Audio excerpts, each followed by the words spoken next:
हम लोग nectar of instruction से पढ़ेंगे और आज चौथा दिन है। कृष्णेति यस्य गिरितं मनसा द्रियेता दीक्षास्ति चेत प्रणतभिश्च भजन्तमीश्वं सुरसृष्टया भजन विज्ञमनन्यमन्य निंदादिशून्य हृदयमिप्सित संगलब्ध्या।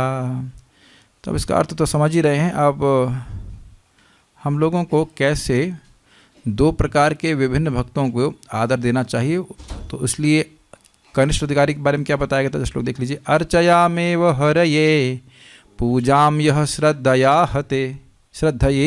हते न तद भक्तेषु च अन्येषु स भक्तः प्राकृत स्मृतः।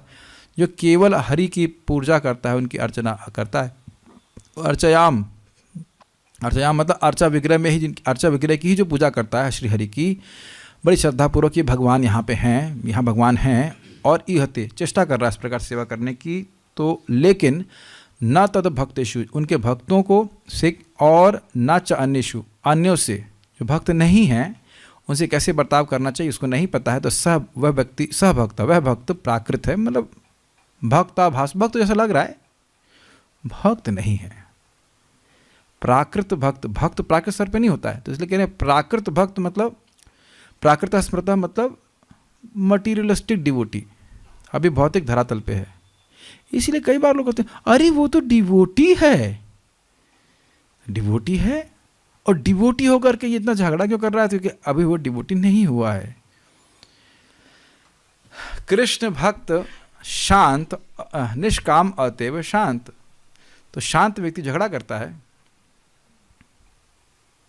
मैं आपको अभी झगड़ा करते दिख रहा हूँ, इस समय तो थोड़ा बहुत शांत है। तो जब शांत व्यक्ति होता है तो झगड़ा करेगा, मरने मारने की बात करेगा नहीं, एटलीस्ट भक्तों से झगड़ा नहीं करेगा। अर्जुन को भी झगड़ा करना पड़ा था, लेकिन वो भगवान की आज्ञा पे था। अपनी इंद्रिय तृप्ति बाधित हो रही हो इसलिए वो युद्ध नहीं किए थे। हनुमान जी की भी इंद्रिय तृप्ति बाधित हो रही थी, इसलिए वो क्रोधित नहीं हुए थे। वो क्रोध अलग प्रकार का है।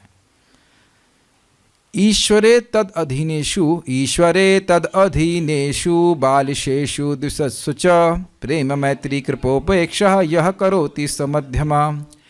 ईश्वर अर्थात भगवान श्री कृष्ण में प्रेम होता है। किसका होता है? प्रेम जागृत करने का प्रयास कर रहा है। प्रेमी तो भी नहीं हो गया है पूरी तरह से, लेकिन प्रेम जागृत करने का प्रयास कर रहा है।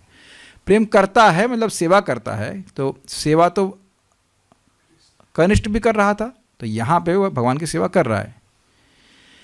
तो क्या होगा भाई, ये प्रेम किस पे जाएगा? भगवान श्री कृष्ण पे जाएगा। मैत्री किससे करेगा? तद अधीनेषु अर्थात उनके भक्तों से। कृपा किस पे करेगा? बालिशेषु अर्थात जो लोग खुले मन से सुनना चाहते हैं भगवान के बारे में ज्ञान है नहीं, लेकिन वो सुनना चाहते हैं, सीखना चाहते हैं भक्ति के बारे में। और उपेक्षा करेगा द्विषत्सु च, जो लोग द्वेषी हैं, जो नास्तिक ही हैं, घोर नास्तिक को सुनने में क्या वो सुनाएंगे तो वो झगड़ा और कर लेंगे। तो जो ऐसा करता है वह मध्यम अधिकारी है। यहाँ से प्राकृत शब्द उड़ा दिया गया है, अर्थात वह अप्राकृत जीवन जी रहा है, वह दिव्य जीवन जी रहा है। ये है दिव्य जीवन जीने की शैली, जिसका अभ्यास हम लोग कर सकते हैं। अब एक भक्त पूछ रहे हैं, अच्छा प्रश्न है, कभी गलती से झगड़ा हो जाए, वो भी कृष्ण के संदर्भ में। हाँ, ये हो सकता है, कभी कभी भक्तों से झगड़ा हो जाए कि इस श्लोक की ये अंडरस्टैंडिंग है, इस श्लोक की ये अंडरस्टैंडिंग है। तो मतभेद हो सकता है, लेकिन कम से कम श्लोक को अंडरस्टैंड तो कर रहे हैं। ये अच्छी बात है कि नहीं? जैसे एक सीधी सीधी बात मैंने बताई, मेरे अच्छे मित्र ही हैं, तो बात चल रही थी कि भाई अब वो कह रहे थे कि आप दूसरों की सहायता कर रहे हैं उनका दुख निवृत्त करने में, तो उनके कर्म में इंटरफेयर कर रहे हैं। किसी तरह से मान लीजिए किसी का आप दुख निवृत्त कर रहे हैं, तो वह उसके कर्म में इंटरफेरेंस हुआ। ऐसी बात चल रही थी। हमने कहा तो भाई दूसरों का दुख दूर करने से तो भगवान प्रसन्न होते हैं ना, दया करने से भगवान प्रसन्न होते हैं। तो बहुत सारी बात हुई। फिर मेरे रूम पे अगले दिन आए, बातचीत हो रही थी, वो समझ ही नहीं पाए। हमने ऐसा करिए, हमने कहा देखिए क्या लिखा है यहाँ पे, भगवान की संतुष्ट करने का क्या तरीका है। पहले बोले हम प्रभुपाद जी की बात, हमने कहा सुखदेव गोस्वामी बोलते हैं नहीं हम प्रभुपाद जी की बात मानेंगे, हम सुखदेव गोस्वामी की बात क्यों मानेंगे? व्हाट, क्या प्रभुपाद जी सुखदेव गोस्वामी तो कुछ अलग बोलेंगे? कभी कभी लोग जब बहस करते हैं तो उन्हें को मतलब नहीं क्या बोल रहे हैं, कुछ भी बोलेंगे वो। और मैं खाली हंस रहा था, गुस्सा भी नहीं हो रहा। हमने कहा ये समझेंगे नहीं, लग रहा है मेरी बात। फिर प्रभुपाद जी भी वे बात बोल रहे हैं, जब शिव जी ने जहर पिया था, तो अब ये बताइए शिव जी ने जब जहर पिया तो देवता को उससे भक्ति तो नहीं प्राप्त हुई, लेकिन फिर भी उनका कल्याण करने के लिए, एक तरह से भौतिक कल्याण करने के लिए भी शिव जी ने सहायता करी। भक्तों के हृदय में दया होती ही है। ये अब इसका मतलब क्या है कि वो केवल शरीर के पे दया नहीं करते हैं, आध्यात्मिक कल्याण भी करते हैं। लेकिन मान लीजिए आपके सामने कोई भूखा व्यक्ति हो और आपका प्रसाद है, तो क्या उसकी भूख शांत करने के लिए भी आप प्रसाद नहीं दोगे, खाली एक दाना चावल का दोगे? उसी में तो कल्याण होने वाला है आध्यात्मिक। जब प्रसाद खिलाते तो पेट भर के नहीं खिलाते, तो क्या भूख नहीं शांत होती? भूख भी शांत होती है, लेकिन केवल भूख शांत करने के लिए भक्त नहीं करते हैं। लेकिन अगर दुख दूर करने का सामर्थ्य है कुछ मात्र में, तो कौन भक्त ऐसा यहाँ उपस्थित है जो नहीं करना चाहेगा? बताइए। सामर्थ्य नहीं होता तो आदमी को दुख होता है, हम कर नहीं पा रहे। प्रभुपाद जी बोले ना, 10 किलोमीटर में कोई व्यक्ति भूखा नहीं जाना चाहिए। तो मैं इससे बात चल रही थी, अगले दिन आए हम नई बात स्वीकार कर रहे थे, पता नहीं क्या क्या बोल रहे थे। हमने कहा ये समझ पाएंगे, हमने कहा ग्रीन एप्पल मंगवाया था, हमने कहा ये प्रसाद लीजिए और आप जाइए, कोई बात नहीं। सिंपल। मित्र तो सब बोल भी सकते हैं। तो मित्रों के बीच में कुछ झगड़ा भी चलता है। जैसे कि आप देखिए गोपीनाथ पटनायक और सार्वभौम भट्टाचार्य के बीच झगड़ा चल रहा है। किस लिए? सार्वभौम भट्टाचार्य को के घर में चैतन्य महाप्रभु हैं और गोपीनाथ पटनायक कह रहे हैं तुम्हारी बुद्धि में बल पड़ा हुआ, तुम समझ नहीं पा रहे भगवान है। तो उनके शिष्य कहते हैं सार्वभौम भट्टाचार्य के, कैसे मानेंगे कि भगवान है? हम तो तर्क के बेसिस पे मानना चाहते हैं ऐसे करके। कहते हैं भाई प्रमाण ये है, हाँ बहुत सारी बातें वो शास्त्र के उदाहरण देते हैं ऐसे करके। तो सार्वभौम भट्टाचार्य जी के अंतत्व गत्वा कहते हैं गोपीनाथ पटनायक जी कि तुम पे भगवान की कृपा नहीं प्राप्त है, इसलिए तुम समझ नहीं पा रहे हो। तो सार्वभौम भट्टाचार्य कहते हैं अच्छा ये बताइए कि यह क्या प्रमाण है कि आप और कृपा प्राप्त हो गई आपको? ये क्या प्रमाण है इसका कि भगवान की कृपा आपको प्राप्त हो गई है और मुझको नहीं हुई है? तो कहते हैं देखिए भगवान आपके घर में साक्षात है और फिर भी आप नहीं समझ पा रहे हो। वो कहाँ पे आर्गुमेंट देते हैं कि जो व्यक्ति भगवान को सत्य तत्व को समझ रहा है वो उसका यही प्रमाण है कि उस पर कृपा है। जैसे आप लोग स्वीकार कर रहे हो कि कृष्ण भगवान हैं, ये एक प्रमाण है कि भगवान की कृपा आपके ऊपर है। जो सब कुछ सुनने के बाद भी नहीं समझता है उसका मतलब भगवान की कृपा उसके ऊपर नहीं है। आप स्वीकार कर रहे हैं ना कृष्ण भगवान है, सहज रूप से ये दिखाता है कि कृष्ण की कृपा आपके ऊपर है। तो ऐसे प्रेम की नोकझोंक हो रही है। और आपको याद होगा अगर तो जगदानंद पंडित और महाप्रभु भगवान से झगड़ा, गोसाई कहीं जगत गोसाई से कुछ था ना, आपको पूरा जगत गोसाई कहता है, गोसाई कहता है। अब हम देखेंगे आपको गोसाई आपका गोसाई पना या कह लीजिए आप कितने कैसे आप गोसाई बन रहे हो। तो महाप्रभु क्या कहते हैं, oh Jagadananda why are you talking so much nonsense, what nonsense you are talking.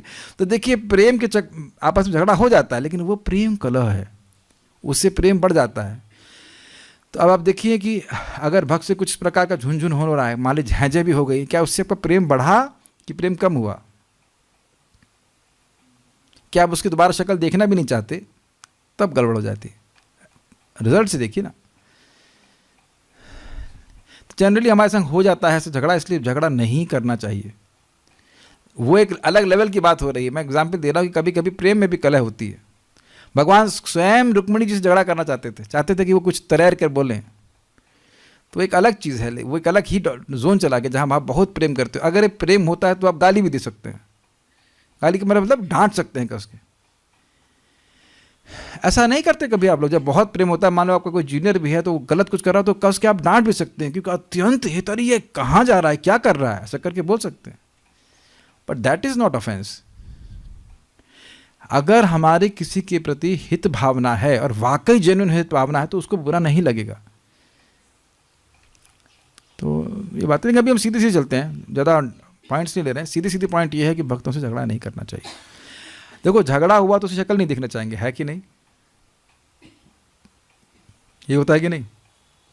तो इस तरह से नहीं, भक्तों को सुखी होना चाहिए कि भक्तों को हम देखेंगे, भक्तों का दर्शन होगा, भक्तों से बैठ के भगवान के बारे में बात करेंगे। प्रभुपाद जी कहते हैं भक्त, कोई भी भक्त किसी भौतिकतावादी परिवेश में भी रह सकता है, लेकिन अपनी पहचान उससे नहीं करता है। आप वो सब कार्य कर ही नहीं रहे हैं। प्रभुपाद से पूछेगा आप स्वामी जी आप यहाँ आप अमेरिका में? लेक्चर में पूछा जा रहा है प्रभुपाद से। प्रभु कहते हैं नहीं, I am in Vrindavan and my students are also in Vrindavan because they are doing the activities of Vrindavan. Krishna को सुखी करने का प्रयास कर रहे हैं, तो ये सब वृंदावन के कार्य हैं। ठीक है, तो आगे बढ़ते हैं। मध्यम अधिकारी भक्त वह है जो पूर्ण पुरुषोत्तम भगवान को प्रेम के सर्वोच्च पात्र मानकर पूछता है, भगवत भक्तों को मित्र बनाता है, अज्ञानी के प्रति दया दिखाता है और जो प्रकृति से ईर्ष्यालु हैं उनसे दूर रहता है। एक बात तो है, ये शास्त्र की डेफिनेशन है और यही डेफिनेशन है, शास्त्र ही डिफाइन कर लेता है। ये कोई सूक्ष्म बात है। मान लीजिए मैं प्रचार कर रहा हूँ और अब कोई और भक्त जो मुझसे जूनियर है, मान लो वो प्रचार कर रहे हैं और मुझसे अधिक प्रचार करने लग जाएं, तब अपने चित्त को देखिएगा कि क्या चित्त में भावनाएं आती हैं। Then you can say that are मध्यम अधिकारी। Are you catching this point? At least जब तक हम प्रचार कर रहे हैं और वो लोग प्रचारित हो रहे हैं तो ठीक लगता है, लेकिन अगर आपका कोई जूनियर भक्त है और वो आपसे अच्छा प्रवचन दे सके, आपसे अधिक प्रचार कर सके, तब हमारे चित्त में क्या आता है, ये तब दिखाएगा कि हम ईर्ष्या से मुक्त हुए कि नहीं। ये तो दिख रहा है ना कि मध्यम अधिकारी द्वेष से मुक्त है। ये वाभी मैं कल इस बात को छोड़ दिया था। फिर श्लोक को देखिए, इन 4 प्रकार के लोगों के अलावा 5वां व्यक्ति है नहीं, और द्वेष हम व्यक्तियों से करते हैं, वस्तुओं से नहीं। कोई विरोध? क्या आप इस कैमरे से द्वेष कर सकते हैं? लाइट से इतना क्यों चमक रहा है, मेरा चेहरा तो उतना नहीं चमक रहा अपने आप, ऐसा तो हम कभी नहीं कहते। बिल्डिंग से द्वेष करते हैं, बिल्डिंग वाले से द्वेष करते हैं। कोई आपको उसमें कठिनाई? द्वेष किससे करते हैं, व्यक्ति से कि वस्तु से? व्यक्ति से। क्लियर। 4 प्रकार के व्यक्ति, एक हो गए महाव्यक्ति अर्थात भगवान श्री कृष्ण, उनके समान कोई है नहीं, तो उनसे वो उनको प्रेम का एकमात्र प्रेमास्पद मान रहा है, उनसे प्रेम करना, उनसे ही प्रेम करना है। ठीक। और भक्त, ये दूसरे कैटेगरी के लोग हैं, उनसे हो गई मैत्री, और जो इनोसेंट हैं उनसे उन पर कृपा, और द्वेषियों से द्वेष नहीं कर रहा है। तो द्वेष किससे कर रहा है?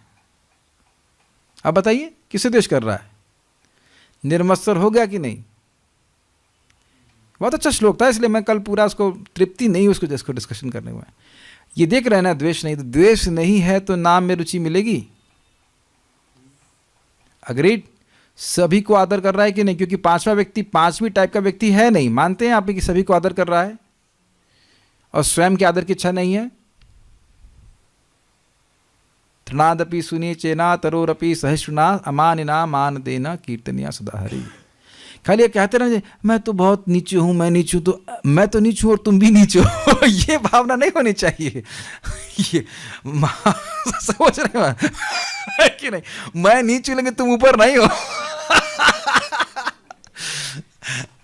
एक भक्त हमको बोले हमको अपने सम्मान की इच्छा नहीं है लेकिन हम दूसरे को सम्मान नहीं देंगे। हमने कहा तो तुमको असली सम्मान नहीं मिलेगा। भगवत प्रेम ये दरवाजा है, यही एक ही दरवाजा है भगवत प्रेम का, और वो है नम्रता। सनातन गोस्वामी बड़ा स्पष्ट कहते हैं, prem means absolute humility. Absolute humility. अच्छा, एक और चीज देखिए, इंटरेस्टिंग है ना, कि द्वेष ईर्ष्या का मतलब मैं केंद्र में हूं, और यहां देखिए ईश्वर से प्रेम कर रहे हैं, भगवान केंद्र में, भक्तों से मैत्री कर रहे हैं, उनको सुखी करने का प्रयास कर रहे हैं। हो गया केंद्र से बाहर। हम इनोसेंट, क्या चाहता है वो आपसे? आपसे कुछ दिव्य ज्ञान चाहता है तो वो भी केंद्र में, उसको वही केंद्र बनाना। वो जो चाहता है वो आप दे रहे हो ना। और जो द्वेषी है वो क्या चाहते हैं? आप उनको डिस्टर्ब नहीं कर रहे हैं, तो हाँ आपको डिस्टर्ब नहीं कर रहे, जो आप चाहते हो वैसे। जो जैसे जैसे पेड़ होता है ना, इस एग्जाम्पल दिया गया, जैसा पेड़ जो जो उससे मांगता है वो देता है उसको। तो भगवान चाहते हैं मुझसे प्रेम करो, मन मना भव मत भक्त मध्याजी मैम नमस्कार करता है, और भक्त चाहते हैं मैत्री करो तो मैत्री करता है। और जो जो इनोसेंट वो गुरु के रूप में स्वीकार करते हैं तो गुरु के रूप में कार्य करके उनको ज्ञान देता है। और जो द्वेषी कहते हैं हमको डिस्टर्ब मत करो, DND मोड ऑन है हमारा, हमें डिस्टर्ब मत करो, तो ठीक है डिस्टर्ब नहीं करेंगे आपको। जैसे श्रीला हरिदास ठाकुर जी रामचंद्र खान को प्रीचिंग नहीं किए, वो जानते थे वो द्वेषी है लेकिन प्रीचिंग नहीं किए ना। लेकिन लखा हीरा आई थी, उनको गिराने के लिए आई थी, वो बेवकूफ सी थी, तो वो 42 कैटेगरी में थी, इसलिए वहाँ रुक गए। आपने सुना था कि उनको वो बोले थे कि मुझे पता था कि रामचंद्र खान मूर्ख है और तुमको भेजा है, और मैं उसी दिन वहाँ से निकल जाता, लेकिन तुम्हारे उद्धार के लिए मैं वहाँ पर रुक गया। तो जान रहे थे कि इस लखा हीरा का कोई दोष नहीं है, ये तो पागल है, इसे कोई पता ही नहीं है क्या कर रही है। तो अब आप एक प्रश्न फिर उठा देंगे, तो क्या श्रीला हरिदास ठाकुर जी मध्यम अधिकार पे हैं? नहीं, वो महाभागवत है, वो उत्तम अधिकारी हैं, श्रेष्ठ भक्त हैं। लेकिन जब प्रचार किया जाता है तो प्रचार तो मध्यम के लेवल पे ही किया जाता है। जब आप सबको देखने लग जाओगे सभी भक्त हैं, तो प्रीचिंग कैसे करेंगे आप? लेकिन बहुत बहुत सटल पॉइंट है। एक उत्तम अधिकारी प्रीचिंग करने के लिए मध्यम लेवल पे आके प्रीचिंग करता है, लेकिन जब उसको उत्तम अधिकारी तरह कार्य करना हो तो उस स्तर पे वो आ सकता है जब चाहे। आ सकता है मतलब उस तरह से वो जब चाहे कार्य कर सकता है। लेकिन मध्यम अधिकारी जब चाहे वह उत्तम अधिकारी के स्तर पे कार्य नहीं कर सकता है। कुछ आप कैच कर रहे हैं? जैसे स्कूल में एक प्रिंसिपल होता है, एक टीचर होता है। तो प्रिंसिपल कभी कभी आकर टीचर की तरह कार्य कर लेता है, मानते हैं, लेकिन टीचर प्रिंसिपल की तरह कार्य नहीं कर सकता है। कालांतर में वो अगर वो मतलब अनुभवी हो जाते हैं तो वो टीचर प्रिंसिपल बन जाता है। तो प्रिंसिपल और टीचर दोनों तरह से कार्य करता है। एक एग्जाम्पल और ले सकते हैं, पता नहीं ऐसा होता है कि नहीं होता है, लेकिन क्या नाम है, मान लीजिए ना सर, एग्जाम्पल नहीं, यही एग्जाम्पल पर्याप्त है मेरे ख्याल से, समझ गए आप लोग। क्योंकि लॉ का मुझे एग्जाम्पल बताने की, जैसे वकालत होती है तो वकील है और जज है। अगर मान लो जज चाहे तो वकील की तरह से वो है पेशवी भी कर सकता, पेशवी बोलते क्या, पैरवी भी कर सकता है, यदि भी वो करता है जज की तरह। लेकिन वकील जज नहीं बन सकता है। वकील करते करते जब वो जज बनने के योग्य बन जाएगा तब बनेगा, लेकिन जज दोनों तरह से कार्य कर सकता है अगर चाहे तो। ऐसा वो करते नहीं, लेकिन ऐसा चाहे तो कर सकते हैं। जब आप प्रचार करोगे, किसी व्यक्ति को प्रचार करना है, तो आपको देखना पड़ेगा ना कि ये भक्त है या ये बालिश है या ये द्वेषी है। ये नहीं देखना पड़ेगा, देखना ही पड़ेगा। ठीक है, बहुत सारे पॉइंट्स हैं इस पे। भक्ति के सही अनुशीलन की यही विधि है। आप में से यहाँ जो उपस्थित भक्त हैं बता सकेंगे कि भक्ति के सही अनुशीलन की क्या विधि है? बताइए, जल्दी से बताइए। कोई? कृष्णा प्रभु नहीं समझ आ रहा है? ऋषिकेश प्रभु आप बताइए। भक्ति की ये विधि है कि जो भक्त है उनसे मैत्री करना है, भगवान से प्रेम करना है, और द्वेषी जो बालिश है उनको एक एक करके बताइए। श्लोक देखिए, श्लोक दिख रहा है नहीं? अगर याद आ रहा तो श्लोक देखिए। हाँ बताइए फिर से। ईश्वर से प्रेम करना है जी, और जो भक्त है उनसे मैत्री, जो बालिश है उनसे उनके कृपा, और जो द्वेषी है उनसे उपेक्षा। भक्त लोग जो जूम पे हैं सब टाइप करके भेजते चले जाइए, मेरे को समझ में आया तो सब टाइप करो, ये कोई दिक्कत नहीं है। मैं बोलता जा रहा हूँ, टाइप करते चले जाओ। मैं जो बोल रहा हूँ वो टाइप नहीं करो, जो समझ में आए वो टाइप करना शुरू। कुछ करो, सो मत, टाइप इट जो समझ में आया उसको टाइप करो, सो मत। क्यों मैं ये क्यों बोल रहा हूँ? आप लोग टाइप करते रहो। I want to receive 63 messages, 62 तो मेरा खुद का है ठीक है, 62 मैसेजेस। ये समझ में आएंगे तब तो ना भक्ति प्रगति करेंगे। जैसे हम एक भक्त को बता रहे थे कि दाल में नींबू मत डालो, तो आज नहीं डाला, याद रहा कि नींबू नहीं डालना है। अब विधि ही याद नहीं रहेगी तो दाल तो गजब नहीं बनेगी ना। देखो लोग डर रहे हैं। टू मेक कनेक्शंस, ये बोला यहां पे सार बोलने के लिए बोला गया है, सार नहीं बताया गया है। जो बोला गया है उसको टाइप करो, मेहनत करो, नोट्स बनाओ या लिखो, कुछ करो, मेहनत करो। याद ही नहीं रहेगा तो कैसे काम बनेगा? बताओ श्री राम, जय श्री राम बताइए। ये सब चीजें जो हम पढ़ रहे हैं ये थ्योरी के लिए नहीं है, ये करना है और आज से ही करना है। बोलिए। पहला है जो पूर्ण पुरुषोत्तम, वो पढ़ के नहीं बोलना है।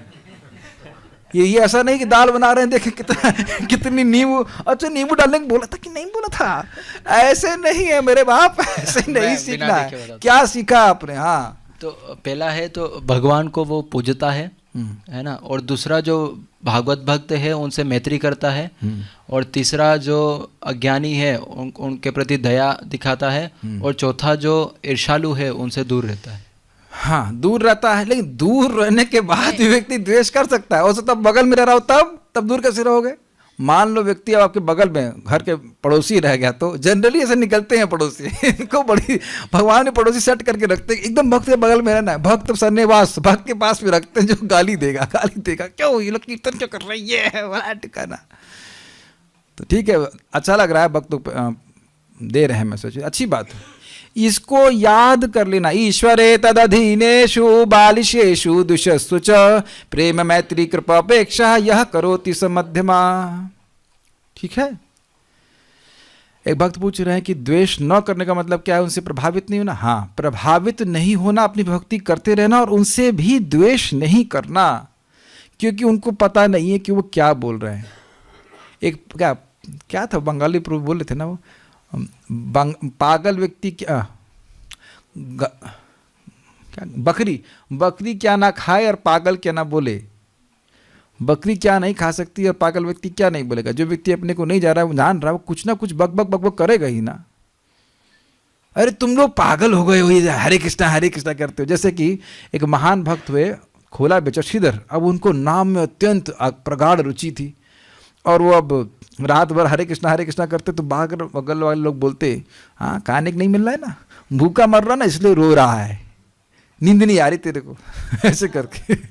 तो ऐसे लोगों से द्वेष नहीं कर रहे। रामचंद्र खान से भी हरिदास ठाकुर जी द्वेष नहीं कर रहे थे, ये जस्ट नेग्लेक्ट कर लीजिए, हाँ इग्नोर नेग्लेक्ट, लेकिन उसे द्वेष नहीं करना, द्वेष का स्थान नहीं है। ठीक है, तो कम से कम कुछ लोग तो जगे, अच्छे उत्तर दे रहे हैं आप लोग, वेरी नाइस। तो उम्मीद है कि ये याद रहेगा, तब नाम में रुचि प्राप्त होगी। We can not just keep on offending people and then think कि हमें नाम में रुचि प्राप्त हो सकती है, वो नहीं मिल सकता। ठीक है।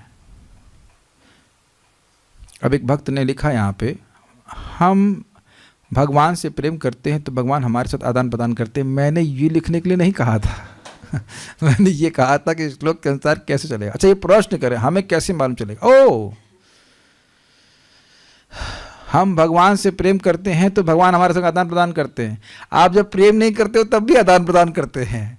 खाना कौन खिला रहा है? हमारा बाप, हाँ कृष्ण, पिताजी और ताऊ जी, ये दो काम करते रहते हैं हम ना। हवा पानी सब कुछ तो भगवान ही दे रहे हैं। यहाँ 2-4 कुछ हजार व्यक्ति किसी को दे देता तो कितना मन माता, हाँ बड़ा किया। जो सांस दे रहा है, पानी दे रहा है, वो कौन? उसका कृपा नहीं मान रहे हैं आप। एक भक्त बोले, द्वेषी हमारे पिछले जन्म के कर्म के कारण भी हमसे द्वेष करते हैं। ये भी ठीक अंडरस्टैंडिंग है, लेकिन देखिए 2 बातें हो जाएंगी। आप भक्ति नहीं करोगे तो भी लोग द्वेष करेंगे, ऐसा नहीं कि नहीं करेंगे, लेकिन भक्ति के कारण द्वेष करना और आपकी भौतिक उपलब्धियों के कारण द्वेष करने में 2 बातें अलग हो जाएंगी। कुछ थोड़ा समझ रहे होंगे। आपका कोई मित्र होगा ना बहुत अच्छा, आप भक्ति करने लग जाओगे तो वह भी द्वेष करने लग जाएगा। अगर आप मान लीजिए पढ़ाई में अच्छे निकल रहे तो द्वेष नहीं करेगा, लेकिन अगर आप जब करने लग जाएंगे तो द्वेष करने लग जाएगा। ऐसा भी आपने देखा होगा ना, जो आपसे एकदम अंतरंग थे वो सब आपसे द्वेष करने लग जाएगा। क्या है हमसे, हमारे से कुट्टी तुम्हारी, ठीक है, ऐसे लाइक दैट। भक्ति करते हैं तो लोग ज्यादा द्वेष करते हैं, गलत। यहाँ जो 59 लोग हैं, मेरे को छोड़ देना, चलिए हमको भी जोड़ दो, 60 लोग जो हैं आपको छोड़, हाँ 59 लोग आपको छोड़ करके, तो सब आपसे द्वेष करते हैं। तो कम से कम ऐसे भक्तों के समूह में आना चाहिए जो आपसे द्वेष नहीं करते। हर कोई द्वेष नहीं करता है, लेकिन जो द्वेष करते हैं उनसे दूर रहना। ऐसे भी मैं आ रहा था तो एक बार, महाराज जी हरे कृष्णा, राधे राधे, हरे कृष्णा। तो द्वेष तो नहीं कर रहा है कुछ, बल्कि आश्चर्य हुआ। अब देखो पहनावे का फर्क क्या पड़ता है। मैं मंदिर जा रहा था मंगल आरती के लिए, एक ऐसे व्यक्ति थोड़ा दाढ़ी बढ़ा करके परिक्रमा मार्ग में जा रहा था परिक्रमा करने के लिए सुबह 4 बजे। तो देखा, कहा अरे सुबह सुबह बाबा जी का दर्शन बहुत मंगलकारी होता है मुझको देख के, तो प्रभु जी हैं कि बाबा जी पता नहीं, अरे बड़ा मंगल हो गया सुबह सुबह बाबा जी का दर्शन हो गया तो हमने कहा चलो थोड़ा मंगल करते, फिर वैसे हरे कृष्ण मंत्र बताया। हमने कहा परिक्रमा करते हुए हरे कृष्णा की तो बहुत लाभ होगा आपको। तो उसने किया कुछ हरे कृष्णा करते हुए आगे जाए हमारा हम क्या मंगल करेंगे, लेकिन हरे कृष्ण मंत्र बता दिया उसको। तो क्या वो अब द्वेष कर रहा है? द्वेष नहीं कर रहा है। सब लोग द्वेष नहीं करते हैं। भक्त बनने से एक्चुअली बहुत प्रेम करता है। आप देखेंगे बहुत प्रेम करते हैं बहुत प्रेम करते हैं, क्योंकि आप भी लोगों से प्रेम करते हैं। देखिए हृदय में जो है उसी के अनुसार व्यक्ति डील करता है। मैं बार बार इसको मैं पढ़ा हूँ, इसलिए मैं एकदम कॉन्फिडेंटली बोल रहा हूँ। आंखों से प्रेम टपकता है, मतलब अफेक्शन आंखों से दिख जाता है कि व्यक्ति प्रेम करता है, खुश है या ऐसे वो देखने लगा ये क्यों आया, ये कौन बुलाया ऐसे कर देखने लगता है, उसी में व्यक्ति जल जाता है कि नहीं? बहुत बहुत सारी बातें हैं। चलिए अब हम आगे बढ़ते हैं। हमको ये लाइन बहुत अच्छी लग रही है, भक्ति के सही सही अनुशीलन की यही विधि है। अब एक चीज बताइए, अगर आप सही सही अनुशीलन करेंगे तो क्या आपको सही सही फल नहीं मिलेगा? This is not amazing, brilliant?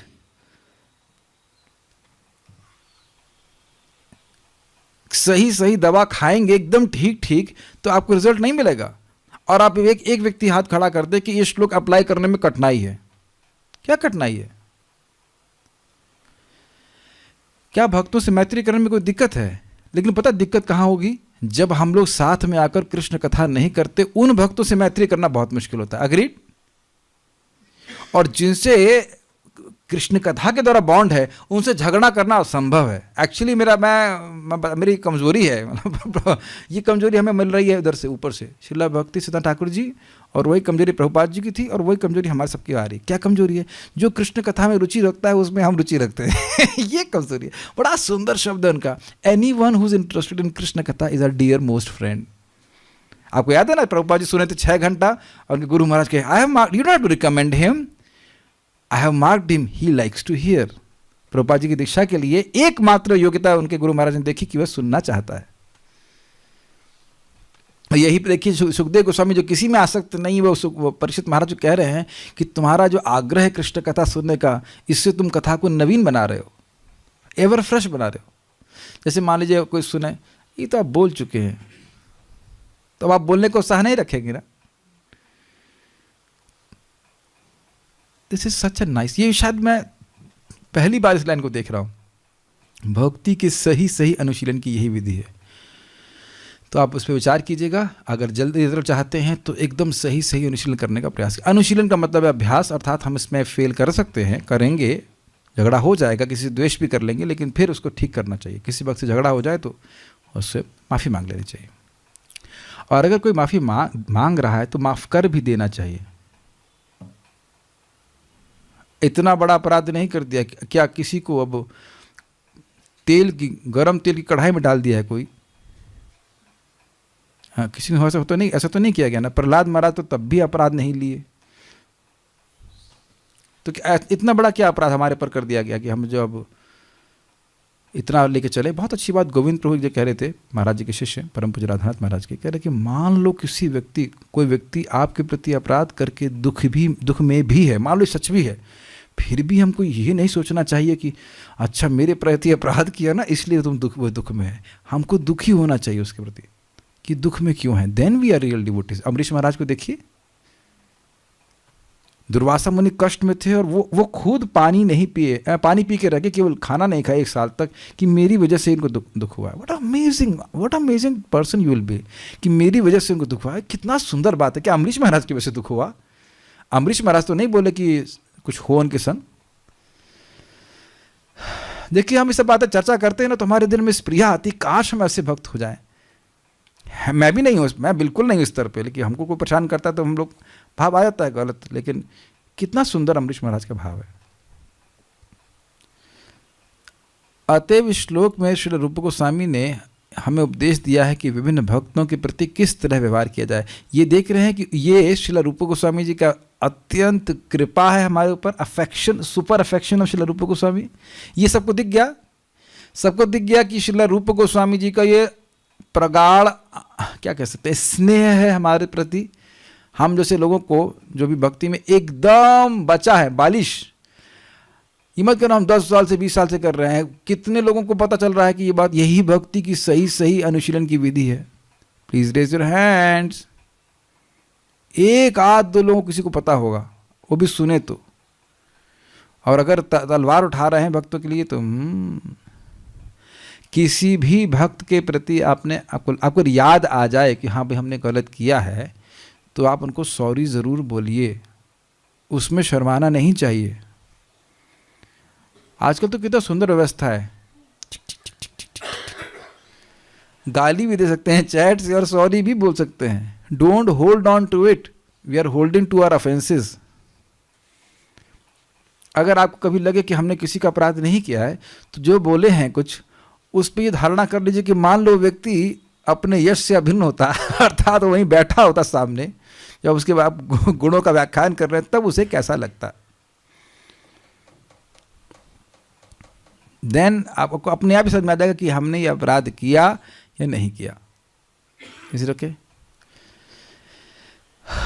इसीलिए उपदेश अमृत है। हम अपने व्यवहारिक अनुभव से देख सकते हैं कि वैष्णव कई प्रकार के होते हैं। प्राकृत सहजिया सामान्यतः हरे कृष्ण महामंत्र का जप करते हैं, फिर भी वे स्त्री, धन तथा नशे के प्रति आसक्त रहते हैं। भले ही ऐसे लोग भगवान के पवित्र नाम का जप करते हों, लेकिन फिर भी वे ठीक से शुद्ध नहीं हो पाते, क्योंकि वो शुद्ध होना नहीं चाहते। ऐसे लोगों का मन से क्या लिखा है?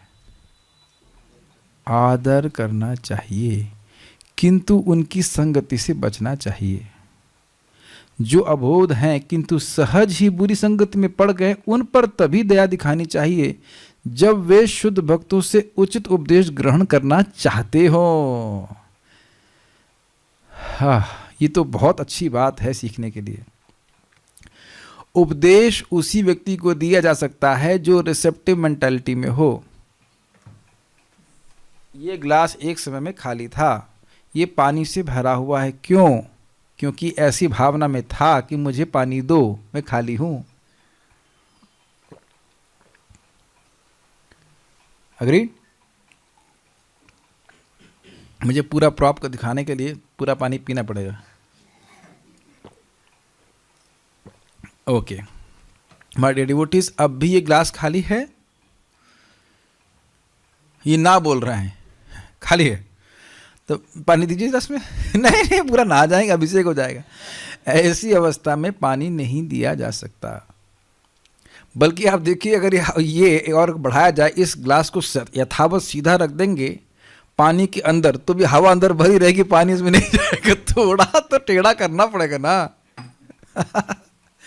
तो अब कोई व्यक्ति इस बात पे अड़ा हुआ है कि वो बहुत जानता है, तो फिर बहुत जानता है, फिर आप क्या जनवाएंगे उसको? और कुछ नहीं जानता। जो व्यक्ति ये नहीं जान रहा कि वो है कौन, भगवान कौन है, और भगवान से उसका क्या संबंध है, वो कुछ नहीं जानता है, टोटल इग्नोरेंस में है। तो अब यहां बड़ा सुंदर बात कर रहे हैं प्रभुपाद जी। आपको ऐसे लोग दिखेंगे जो गा रहे होंगे हरे कृष्णा, लेकिन पी रहे होंगे बीड़ी, नॉट चरणामृत, और may be charanamrit also, but bidi also. मैं अभी नाम नहीं रख रहा हूँ, लेकिन मैं गया था मायापुर में, वहाँ पे देखा एक जगह पे लोग बीड़ी भी पी रहे हैं और जय श्री कृष्ण चैतन्य प्रभु नित्यानंद श्री अद्वैत गदाधर शिवासदि गौर भक्त वृंद भी बोल रहे हैं। तो अब आपको कोई व्यक्ति मालूम मिल जाए जो चाय भी पी रहा हो, या कुछ मान लो प्याज लहसुन भी खा रहा हो और हरे कृष्ण भी कर रहा हो, और भी बहुत सारे कुछ मान लीजिए नियम पालन नहीं कर रहा है, लेकिन हरे कृष्ण कर रहा है, इसलिए मन से आदर दीजिए। लेकिन 6 प्रकार के एक्सचेंज नहीं होने चाहिए, जिसके हम लोग सीख चुके हैं। फिर हमारे अंदर भी ऐसे कुछ सदिच्छाएं आने लग जाएंगी। बीड़ी में क्या दिक्कत है? बीड़ी को तो हम तमोगुण में नहीं मानते, इत्यादि इत्यादि। जैसे ये बड़ा सुंदर है, ये सच्ची बात है। महाप्रभु से पूछा गया कि वैष्णव का आचरण क्या होना चाहिए। तो उन्होंने कहा, असत्संग त्याग, ए वैष्णव आचार, स्त्री संगी एक कृष्ण भक्त, कृष्ण अभक्त आर।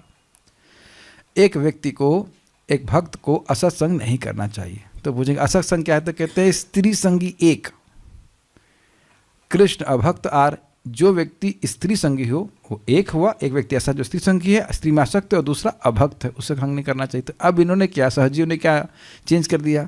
स्त्री संगी एक, जिसके पास केवल एक स्त्री है उसका वो असत संगी है, असत है, उसका संग नहीं करना चाहिए। कम से कम 2-3 स्त्रियां होनी चाहिए। वाह बोल रहे हैं, आपको अच्छा लग रहा है? नहीं, कहाँ की दूर की कौड़ी लेके आए ना वो लोग, और इसको वह कन्विंस भी कर लेते लोगों को।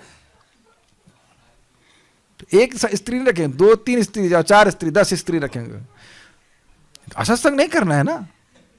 ये चीज है। सही में ऐसा करते हैं। बंगाल से कुछ भक्त, हम जब इस तरह से व्याख्या बता रहे थे, कहते हैं हाँ सही में ऐसी व्याख्या करते हैं वो लोग। अब लोगों को कहाँ से कुछ समझ में आता है, तो जो बोल दिया था वो स्वीकार कर लेते हैं। स्त्री संगी एक, कृष्ण एक असाधु कृष्ण भक्तार, वही व्यक्ति असाधु जिसके पास केवल एक स्त्री है। देखो शास्त्र में लिखा है। और इन लोगों के पास एक स्त्री बिल्कुल नहीं, उसे कहते हैं विवेक बुद्धि।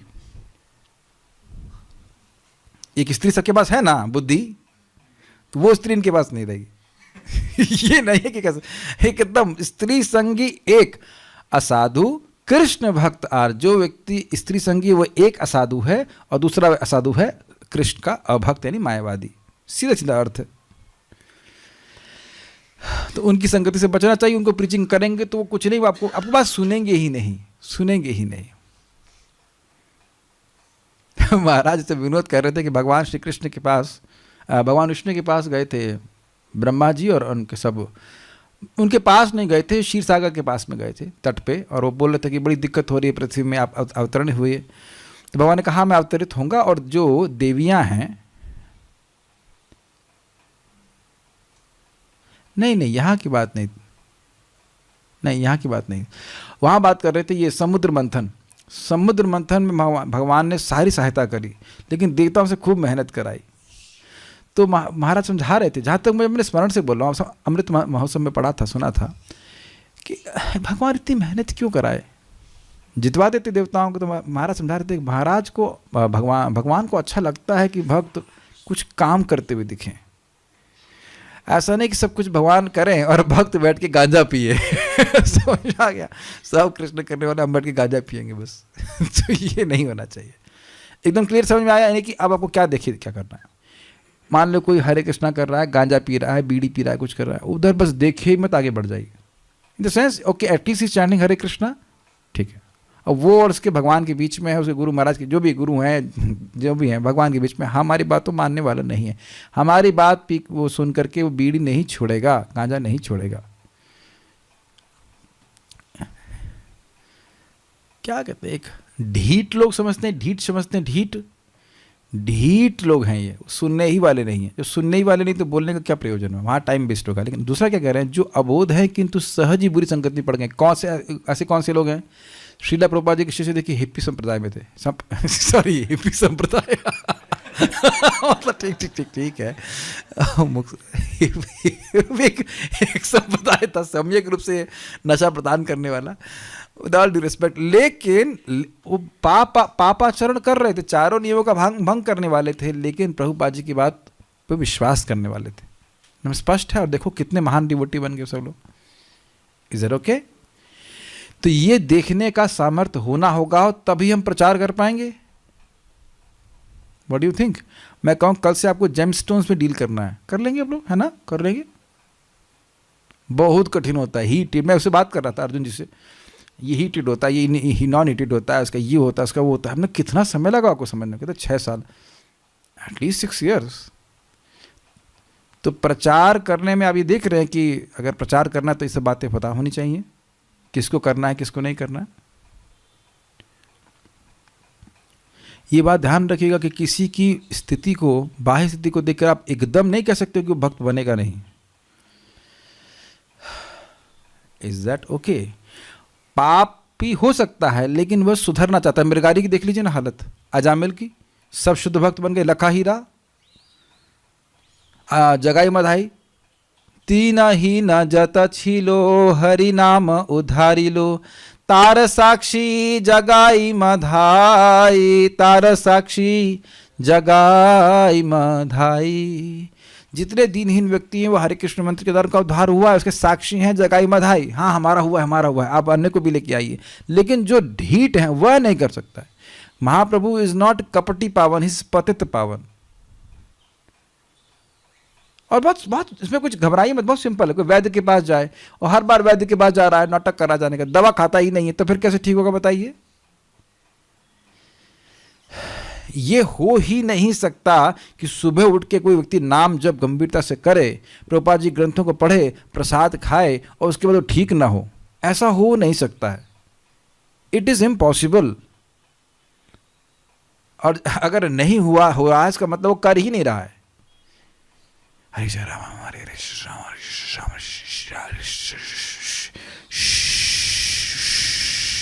बच्चे को बाथरूम आ जाएगा लेकिन उसका अनर्थ नष्ट नहीं होगा इससे। You have to check my dear devotees, we have to check कि हम हरे कृष्णा बोल रहे हैं ना क्या है कि नहीं। आप लोग आपको सब लग रहा है मैं खाली मजाक के लिए बोल रहा हूँ, प्रभुपाद जी तात्पर्य में इस बात बोलते हैं, पीपल मेक हाइसिंग साउंड। इतना अगर इतनी सी बुद्धि हो ना, कलयुग में इतनी बुद्धि है कि नहीं, इतनी सी कि भाई एक बार कृष्ण बोला है, क्या बोला है कृष्णा, तो अब सारे करोड़ों आप क्या कहते हैं करोड़ों गायों का दान कर लीजिए, और उसके बाद ब्रह्मा जी के कल्प तक गंगा जी के पास में निवास कीजिए, तीर्थराज प्रयागराज में करोड़ों यज्ञ कर चुके हैं, कर लीजिए, और उसमें है मेरू पर्वत के समान, अब मेरू से लोगों को समझ में नहीं आता इसलिए चलिए हिमालय पर्वत के समान स्वर्ण दान कर रहे हैं, तो भी उस सारा पुण्य टोटल जोड़ लीजिए तीनों कार्यों का, तो भी वह गोविंद की कीर्ति, गोविंद बोलने की 100 अंश के बराबर भी नहीं है। हरे कृष्णा कृष्ण कृष्णा हरे हरे, हरे राम राम राम हरे हरे। जितना एक बार कृष्णा बोलने से जीव शुद्ध होता है उतना किसी चीज से शुद्ध नहीं होता है। लेकिन फिर आप एक प्रश्न आएगा नहीं आपके मन, तो ये नलायक क्यों शुद्ध नहीं हो रहे जो हरे कृष्णा कर रहे हैं? क्योंकि नाम के प्रति अपराध कर रहे हैं। 7वां अपराध करने की वजह से शुद्धिकरण नहीं होता है। भक्तों को केवल पहले अपराध यानी वैष्णव के प्रति अपराध करने से और नाम के बल पर पाप करने से ही दुख भोगने पड़ते हैं, बाकी सारे अपराध बार बार नाम बोलने से चले जाते हैं। 6.2.9-10 भागवतम चक्रवर्ती बात की टीका स्पष्ट है। तो इन दोनों से बच के चलिए, क्या दिक्कत है। अगर खुद गलती से पाप हो जाता है वो एक अलग बात है, वो कोई बात नहीं, लेकिन हम कहें ये आज मर्डर करना ठीक है, कितने माला करेंगे उसके बदले में, तो तब पाप नष्ट नहीं होता है कि तो डिसाइड कर ले मारेंगे इसको, उसके बाद हमारे कृष्णा कर लेंगे, वो फिर नहीं नष्ट होगा। ठीक है, ये एक विचारने बात होगी ना कि इतना नाम शक्तिशाली है, प्रभावशाली है, तो ये इनकी बीड़ी क्यों नहीं छूट रही है। एक सोचने वाली बात। जो अबोध हैं किंतु सहज ही बुरी संगति में पड़ गए, उन पर तभी दया दिखानी चाहिए जब वे शुद्ध भक्तों से उचित उपदेश ग्रहण करना चाहते हों। ये बड़ी इंटरेस्टिंग है कि भक्त चाहता है बताने के बारे में, बताना चाहता है, लेकिन अब वो सुनना ना चाहे, then you can not speak anything. वही ग्लास वाला एग्जाम्पल आपको दे दिया मैंने। किंतु जो नवदीक्षित भक्त प्रामाणिक गुरु से वास्तव में दीक्षित हो चुके हैं और अपने गुरु के आदेशों का गंभीरता से पालन करने में लगे हैं, उनको आदरपूर्वक नमस्कार करना चाहिए।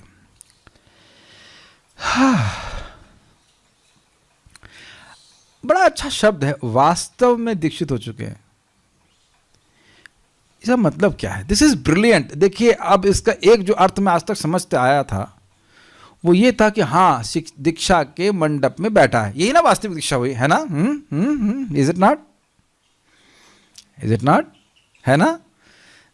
मंडप बोलेंगे ना, क्या बोलेंगे, सॉरी शादी का मंडप होता है, सॉरी, दीक्षा के यज्ञ में बैठा हुआ है। जिसको दीक्षा के यज्ञ में बैठ गया, जिसको माला मिल गई, हो गया ना, उसकी वास्तविक रूप से दीक्षा हो गया ना, सबको समाज मालूम चल गया ना, है ना? नहीं, रियल इनिशिएशन का अर्थ क्या बताया गया है? दीक्षा काले शिष्य करे आत्मसमर्पण, से ही काले कृष्ण करे तार आत्मसम।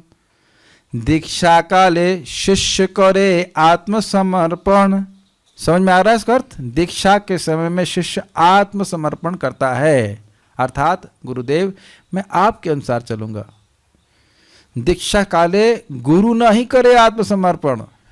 गुरु समर्पण नहीं कर रहा, बेटा तुम जैसा बताओगे वैसे तुमको इंस्ट्रक्शन दूंगा। समझ में आया? जैसे कोई कई जगह बोलते हैं दीक्षा में, अच्छा तुमको एक चीज छोड़नी है, जो तुमको एक चीज छोड़ दो, तो अब उसे मालूम मुझे कहे इस तरह से, मैं मालूम मैं दीक्षा लूंगा। हाँ गुरुदेव मैं अब करेला छोड़ दे रहा हूँ, करेला मुझे वैसे पसंद नहीं है ना, नहीं खाऊंगा करेला। उड़द की दाल जीवन में कभी देखूंगा भी नहीं, तो इडली खा लूंगा लेकिन उड़द की दाल कभी नहीं खाऊंगा। इडली में आती है उड़द दाल, तो उड़द छोड़ दूंगा। अरे हैं ऐसे लोग, कद्दू छुड़वा देंगे, हाँ हो गई तुम्हारी दीक्षा। एक चीज छोड़नी तुमको। बहुत इंटरेस्टिंग है, वास्तव में दीक्षित हो चुके हैं, अर्थात ठीक है वो एक्सटर्नल प्रोसेस तो है, हृदय से स्वीकार किया है कि जो गुरु बोल रहे हैं उसको हम मानेंगे। जैसे देखो वैद्य के पास मैं जाऊं भी, ठीक है, चले गए, पर्चा भी बन गया, दवा भी ले ली, लेकिन अगर मैं दवा खाना नहीं चाहता तो क्या मैं वास्तव में वैद्य के पास गया कि नहीं गया, बताइए। और ऐसे लोग बहुत सारे होते हैं। कोई कोई लोग घूमते हैं जो 5-5 गुरुओं से दीक्षा ले चुके होते हैं। हमको भी एक व्यक्ति मिले थे, वह भी एक संप्रदाय में दीक्षित, वैष्णव संप्रदाय में ही दीक्षित हो चुके थे बहुत बचपन में, लेकिन दारू रोज पीते थे। तो क्या ये वास्तविक दीक्षा है? उनकी कोई गलती नहीं थी, उनको सिखाया नहीं गया, बहुत सारे फैक्टर थे। बाद में भक्तों के संपर्क में आए तो वो शुद्ध जीवन जी रहे हैं। वास्तविक दीक्षित समझ रहे हैं is a matter of connection of heart. क्या आत्मसमर्पण हम करना चाहते हैं और उसका फायदा क्या होगा? तो कह रहे से काले कृष्ण करे तार आत्मसम। उसी समय कृष्ण उसको अपना मानते हैं, उसी समय। ये व्यक्ति he is my word, he is my word. तो बताइए आत्मसमर्पण करने में कोई दिक्कत है? ये बताइए गुरु जी हमारे गुरु जी मतलब इस्कॉन के प्रमाणिक गुरु हैं, क्या वो जान निकाल रहे हैं आपकी? यही तो बोल रहे हैं 16 माला का जप करो और 4 नियमों का पालन करो, पैसे ही बचेंगे। आप सोचो कि पैसे खर्च कहाँ करें? इन 4 नियमों के अलावा ज़्यादा पैसा खर्च करने बचता नहीं है। अग्रीड? अगर बच्चे नहीं पढ़ाने हो तो उनसे भी बहुत ज़्यादा नहीं खर्चा होता होगा, नहीं? आप लोग गृहस्थ लोग मानते हैं इस बात को कि 4 नियम पालन करने से बहुत पैसे बच जाते हैं? कि हम अपने से कुछ मतलब बढ़ा के बोल रहे हैं? क्या लगता है आप लोग? गलत तो नहीं बोल रहे हो ना? आराम से पैसे बच जाते हैं कि ये 4 नियम भंग करने के लिए पैसे लगते हैं कि नहीं? माला में तो कोई खतनाई नहीं होती है। कितना खाएगा बताओ, कितना खा लेगा? घर में बनाएंगे नहीं, आप समझ रहे हैं, इसको ज़्यादा व्याख्या करने की जरूरत नहीं है। तो नेक्स्ट लाइन देखिएगा ना, कितना सुंदर है। गुरु की शरण ले रहे हैं, गुरु की आज्ञा पालन कर रहे हैं, तो कौन अपना मान रहा है आपको? यही मेरे ख्याल से श्लोक प्रभुपाद कोट भी किया है आगे जाके। ये देखिए पेज नंबर 32 देखिए। दीक्षा काले, मेरे पीछे बोलिए, मेरे पीछे याद कर लेंगे। दीक्षा काले भक्त करे आत्मसमर्पण। दीक्षा काले भक्त करे आत्मसमर्पण। सेई काले कृष्ण तारे करे आत्मसम। सेई काले कृष्ण तारे करे आत्मसम। फिर से गाया जाए। दीक्षा काले भक्त करे आत्मसमर्पण। दीक्षा काले भक्त करे आत्मसमर्पण। सेई काले कृष्ण तारे करे आत्मसम। सेई काले कृष्ण तारे करे आत्मसम। दीक्षा के समय जब भक्त भगवान के प्रति पूर्ण भाव से आत्मसमर्पण करता है तो कहते प्रभु जी अभी तो आपने कहा गुरु को आत्मसमर्पण करता है। गुरु और कृष्ण में भेद नहीं है, वो एक ही बात बोलते हैं। गुरु ये बताता है तुम कृष्ण की बात मानो, तुम कृष्ण के भक्त बनो, कृष्ण का स्मरण करो, कृष्ण की पूजा करो, कृष्ण को प्रणाम करो। तो कृष्ण उसे अपने ही समान समझकर स्वीकार कर लेते। वाह! यानी कि कृष्ण तैयार हो जाते हैं उस भक्त से। तदा अति प्रतिगृह्णाति गुह्यम आख्याति पृच्छति भुंक्ते भोजते चैवा करने के लिए। अब फिर प्रश्न आएगा, प्रभु जी हमारी तो अभी दीक्षा हुई नहीं है, तो क्या भगवान हमारा भोग स्वीकार करते हैं? हाँ जी। क्यों? क्योंकि देखिए, शिक्षा गुरु हो या दीक्षा गुरु हो, आप उनके मार्गदर्शन में चल रहे हो, हम लोग चल रहे हैं कि भाई ये ऐसे भक्ति करना है, ऐसे भक्ति करना है, तो उसी समय दीक्षा हो जाती है। अगर आप लोगों ने वो लेक्चर सुने हो या नहीं सुने मुझे नहीं पता, हरिनाम दीक्षा वाला सुना था ना, उसमें महाराज बताते हैं कि जैसे ही पहले ज़माने में, अब तो पता नहीं क्या मान्यता है, लेकिन जैसे ही एक लड़की का मन या बात बोल देती कि तुम्हारा इससे शादी होनी है, तो तभी से वो मानने लगे थे कि हाँ, मानने लगती है कि हाँ इससे हमारी शादी होनी है। ऐसा पुरुषों में भी ऐसा होता होगा, आप लोग ऐसा मानते थे? आप लोग का अरेंज मैरिज हुआ था कि कैसे हुआ था? तो जैसे आपने सोचा कि भाई ये बात हो गई, यहाँ से तय हुआ, ये 2 महीने बाद 3 महीने बाद जो भी है कि इनसे शादी होगी, जिनसे भी हुई आपकी, तो क्या आप ऐसे मानते नहीं थे कि हाँ मतलब शादी हो गई है, शादी मतलब पत्नी है, ऐसी भावना आती ना? पत्नी है नहीं सोचते, कुछ तो फीलिंग आती होंगी ना इस तरह से। क्या सोचते नहीं कि शादी के समय आगे बढ़ा दिया, अच्छा ये कौन है, ये आपकी बीवी होने वाली है अच्छा ये शादी हो गई, अच्छा शादी हो गई शादी हो गई, अच्छा ये पत्नी का ध्यान रखना पड़ता है, या पत्नी का अच्छा सेवा करनी होती है जैसे कुछ लोग कहें अच्छा 4 नियम का पालन करना होता है दीक्षा के बाद करना होता है कि दीक्षा के पहले करना होता है? कुछ समझ में आ गया ना? दीक्षा के सो कॉल्ड मतलब समाजीकरण के पहले ही नियमों का पालन करना चाहिए। दैट एक्सेप्टेंस इज बिफोर समाजीकरण। समाजीकरण की डेट होती है उस दिन, लेकिन मान लो किसी लड़की की शादी किसी लड़के से तय हो जाए, तो अगर समान अच्छी लड़की है तो ये नहीं कह सोच, वो सहज सोचेंगे ना इनसे हमारी शादी होगी, हम जाएंगे तो इनकी हम सेवा करेंगे, ऐसे करेंगे, स्वाभाविक होता है, इज इट नॉट? वो नहीं सोचेगी किसी और पुरुष के बारे में, एकदम जस्ट नेचुरल है। और वह शादी के बाद सेवा करने के बारे में सोचेगी, एकदम स्पष्ट है ना कि शादी होने के बाद मौज नहीं करेंगे, शादी के बाद हम सेवा करेंगे। तो उसी प्रकार से दीक्षा के बाद अब हो गई हमारी दीक्षा, ठीक है, कितने जुटना है अब?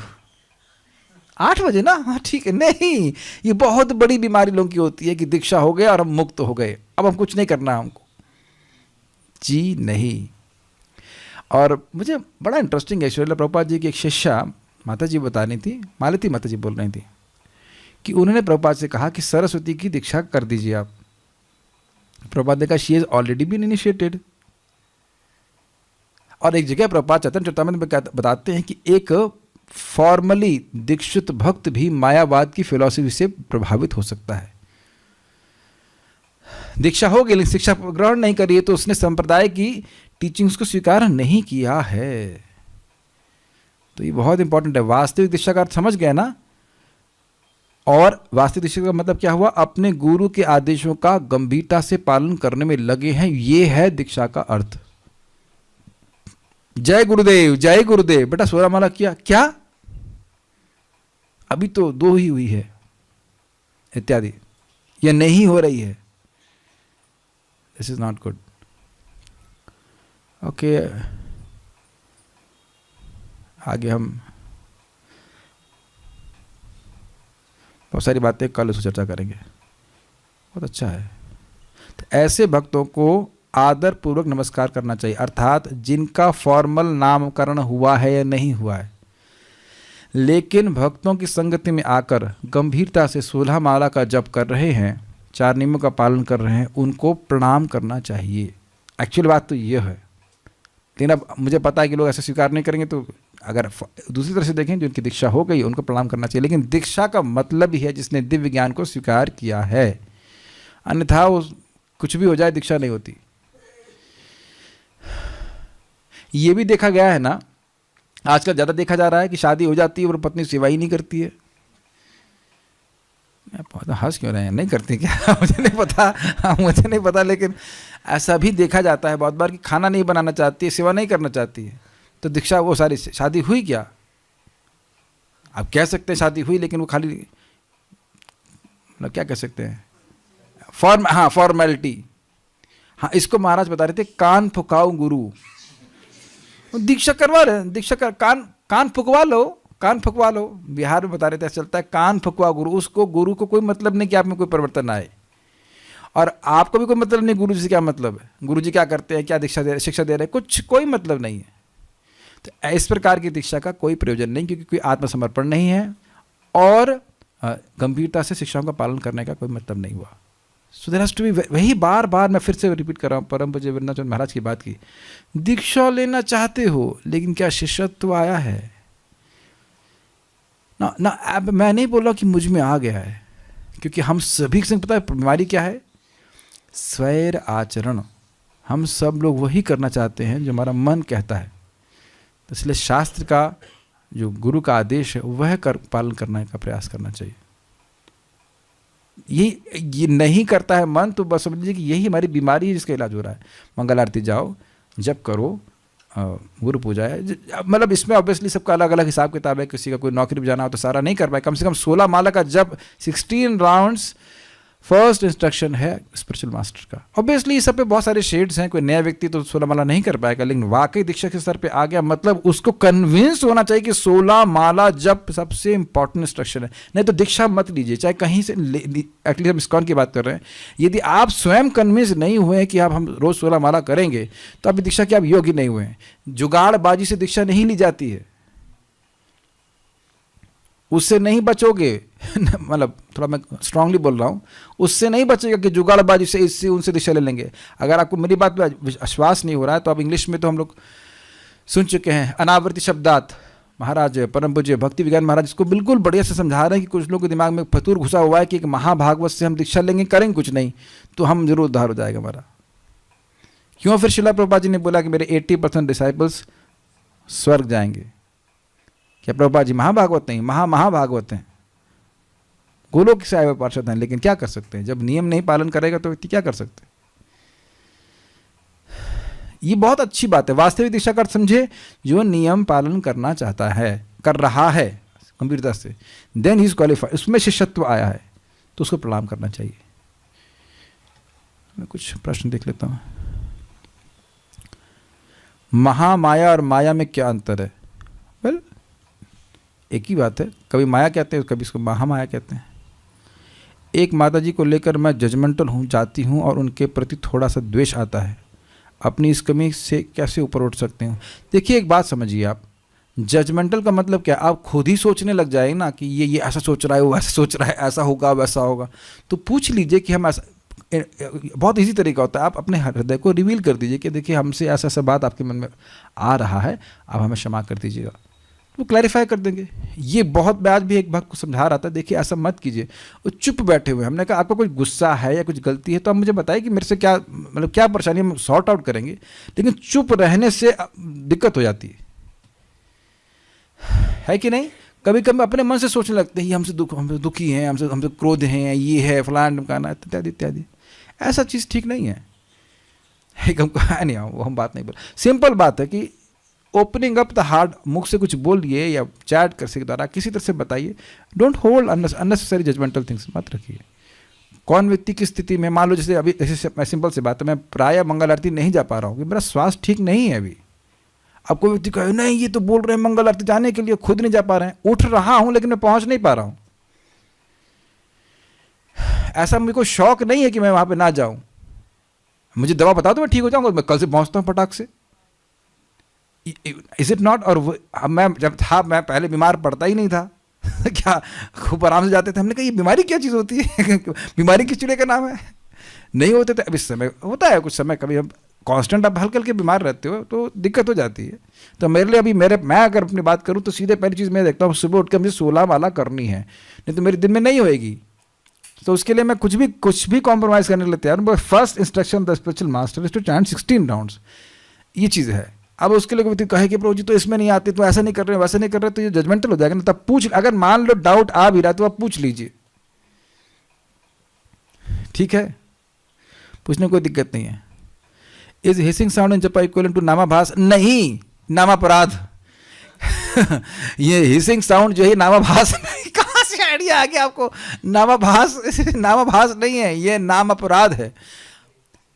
नामाभास का मतलब है किसी और भगवान की जगह किसी और वस्तु का नाम इंगित करके बोलना। तो नाम तो भगवान का निकले नहीं होता है। नारायण इधर अपनी माँ की गोद से मेरी गोद में आता है, नारायण तो स्पष्ट बोला। नारायण तो अजामिल भी ठीक से बोल रहा था, एनर्जी बचा रहे हैं, पर जल भी तो करना है। महाराज बड़ा सुंदर बोलते हैं कि इंद्रियों का स्वभाव ही कि थके, है कि नहीं?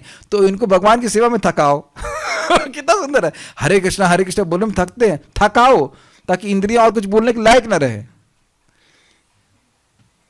थकाइए, सही है। इतना चलिए पाओ में कि कभी डिस्को में जाने की क्षमता ही नहीं रहे, सभी नहीं जाते आप लोग, मैं बोल रहा हूं। बेनिफिट ऑफ डाउट नहीं, this is not benefit of doubt my dear devotee. ये अपराध है। ये प्रभुपाद जी के चैतन्य चरितामृत में स्पष्ट बोले, डिवोटी हिसिंग साउंड रखते हैं, वो अपराध है। और क्या कह रहे हैं? पीपल से Krishna ji instead of Shri Krishna, is there something wrong in this? नहीं, सही है, कोई दिक्कत नहीं है।